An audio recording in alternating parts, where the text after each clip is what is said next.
Like that would happen and I'd go,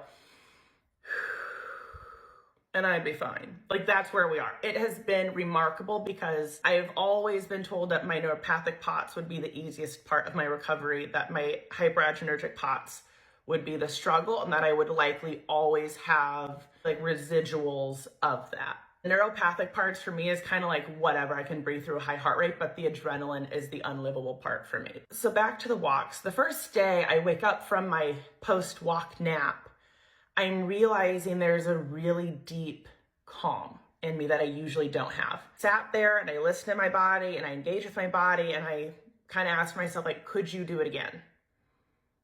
And I decided yes.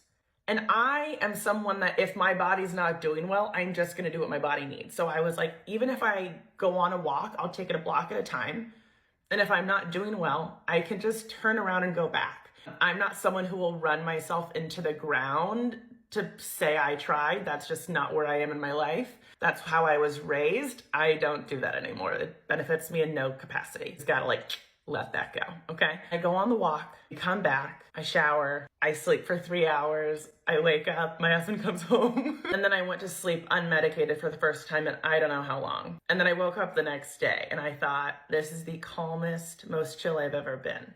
I've made a couple of videos on here. Some of you might remember the Buick instance where I was in my car and I decided because my car was bigger than the other cars that it was fine that I accidentally got caught on a LA freeway drag race because my car was bigger.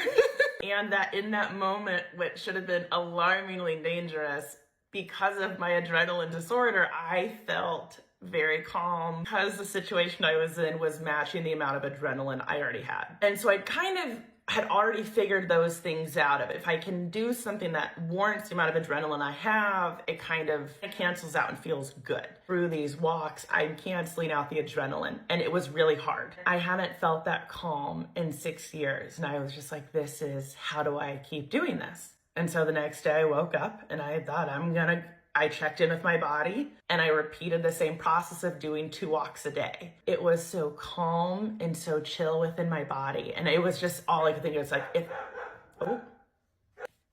I should be crying. Like that would have caused me to cry. I'm not crying. Roughly 2 weeks go by and I'm just so chill and so zen.